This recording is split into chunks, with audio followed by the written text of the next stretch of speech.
Why are we not doing well? We're not doing well? Focus. All right. All right. Ready? Let's start. Dudes, Sergeant! We're rolling. Thank you. congratulations on your movie. Thank you. I say that in the context of this franchise filmmaking culture Yeah. in which we live, Yeah. in which we can say it is the best of times and the worst of times. Yeah. Without question, some of the worst movies ever made in the history of cinema are being made today, and they cost $150 million, $200 million a pop. But tell me what you think of franchise filmmaking culture today. Star Trek is a good example of how to do it right, and I've just spoken to Justin about the principles he applies to making good franchise films. What do you guys have to say about the culture today? What's good, what's bad, what's great, what's unwatchable?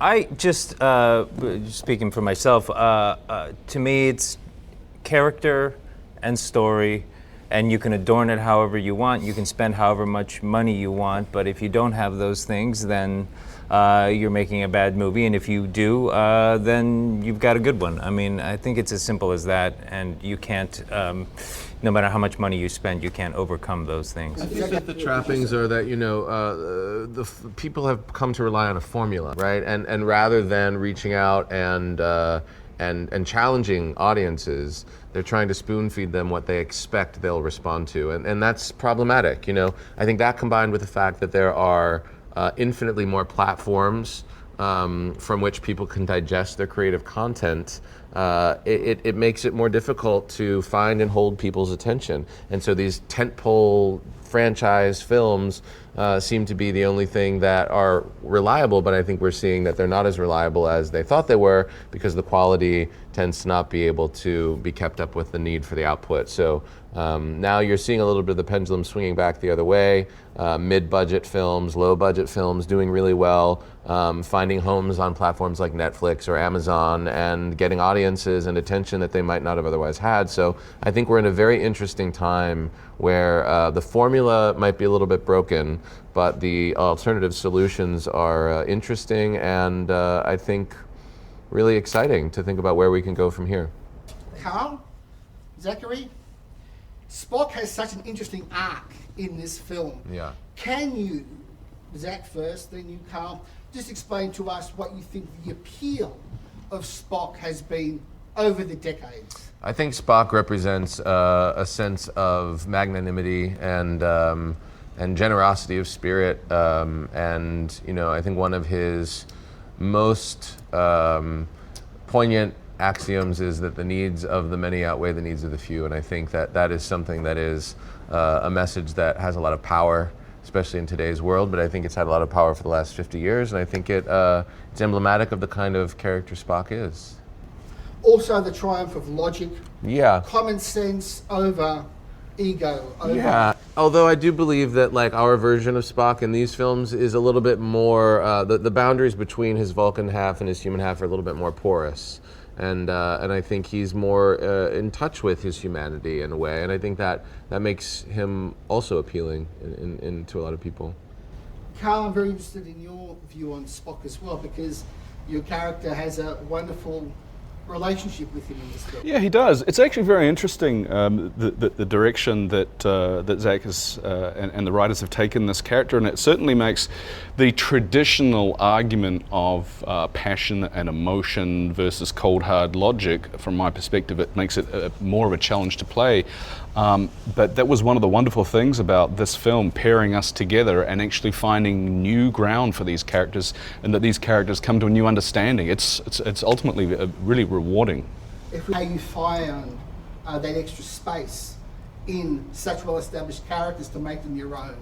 Chris? Yeah, Kirk, in this film, it's 3 years into the 5-year mission, and he's not the young maverick captain anymore, and he's comfortable, I think, in what he does, and he feels like he's achieved something, and there's kind of an existential moment for him. He feels a little lost without the direction and the fire of needing to prove himself, and he has a wonderful conversation with Bones about who is he without the shadow of his father looming over him, and I think that was a wonderful place for him to start.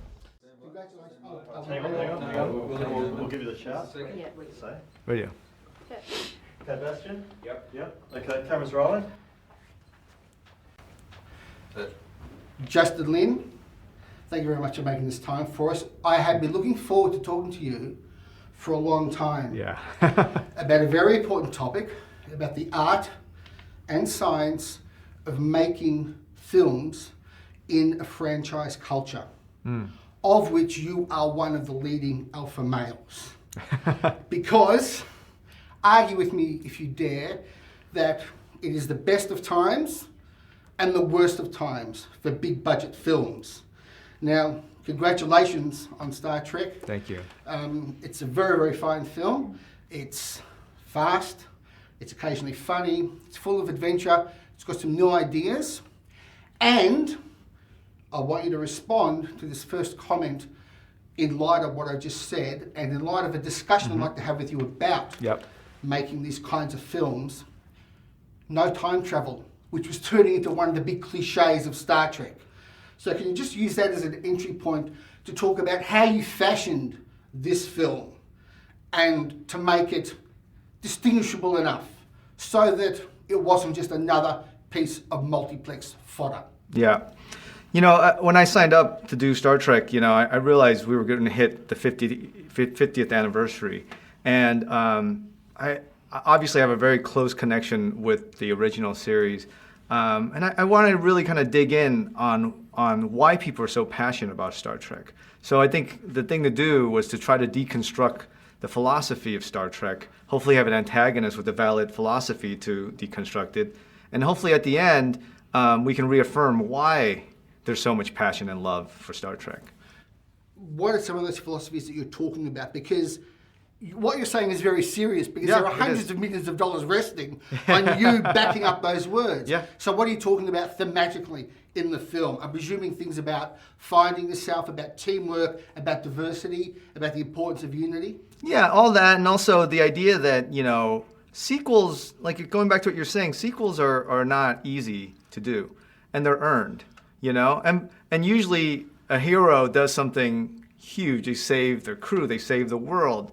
And what happens after that, you know? And you know, in many ways in this reboot, it's the third time around, but in Star Trek world, it's 50 years, you know? And so I remember growing up and watching Star Trek and seeing that, oh, it's great, it's utopia. It's a bunch of people together and there's no money. And in very subtle ways, I wanted to challenge that. What does that mean, no conflict? You know, what does that mean when you're born into a world that is just peace? You know, it's very easy to say that. And I hope that that's where we're headed, and I hope to have an antagonist that had a valid philosophy, not one that I would agree with, but valid. And so that having those two counterpoints hopefully will result in something interesting. So you're talking about either creating and or maintaining that connection with the original fan base and with new fans to give them something what, Justin? To give them something dramatic, to give them something human to relate to, along with all the special effects and action? I think at the end of the day, that is the most important thing. You know, I think we're at a point right now in filmmaking where we have more tools. I have more tools available to me than any other point in cinema. You know, but at the end of the day, it's really about sitting in that room with Simon and Doug and really talking about what we're trying to do. It doesn't matter if this is a $20 movie or a $200 million movie. You know, it still comes from an idea that needs to be put on paper, and then having this amazing crew and amazing cast come together and bring it to life. Tell me the difference between the anxieties of first weekend and second weekend. Because there's a major difference. Because of all the saturation marketing, you kind of know what first weekends are kind of maybe going to be like. But it's that second weekend you're really scared of, isn't it?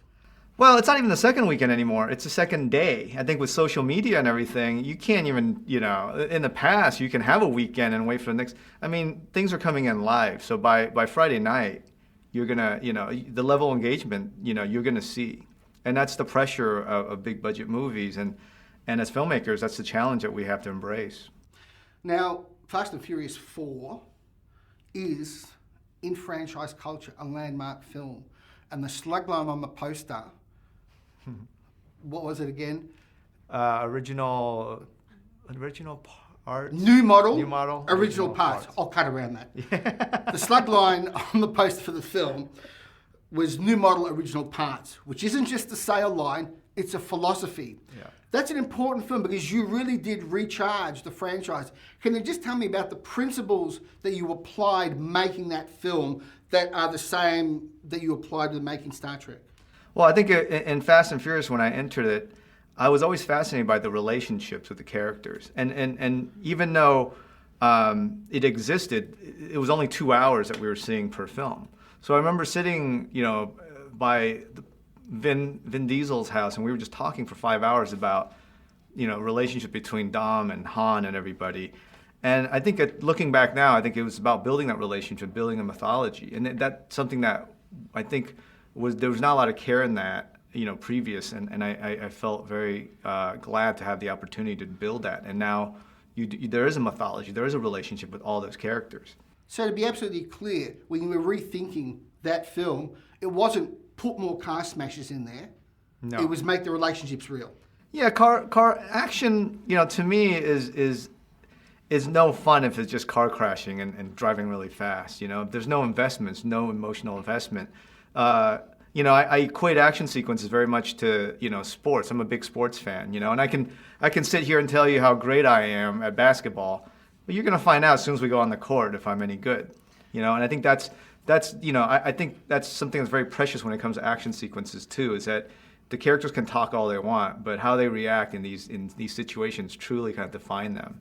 Are you aware of what I refer to as the post-content cinema that we are inside today? Mm-hmm. And I will quote Independence Day Resurgence, Batman vs. Superman, and Avengers Age of Ultron. 3 huge budget films, cost around $200 million each. Their stories don't make sense. How aware and how scared are you of that sort of filmmaking? Well, Batman vs. Superman, one of the worst films ever made.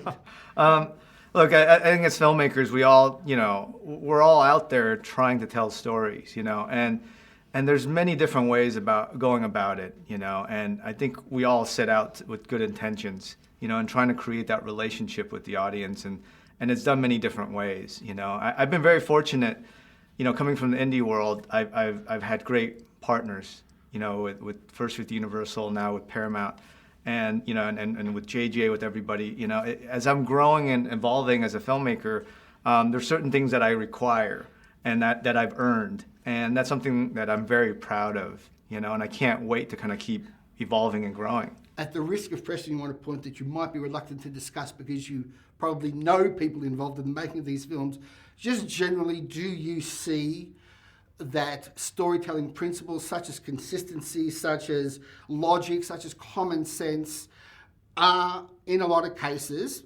including the 3 films I've just mentioned, being rescinded, basically being put in last place in favour of special effects, of dazzle, of movement?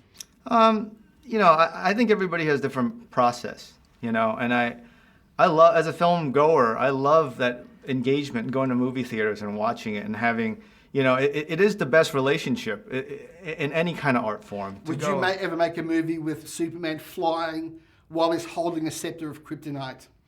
I'm not a big superhero fan, so okay. Yeah. A few weeks ago, the Australian film industry lost a wonderful independent filmmaker called Paul Cox. He was 76 years old, and he was supposed to die in 2009, but because of a liver transplant, he was able to live these extra years, and he was open about being on borrowed time, during which he was able to make some wonderful films.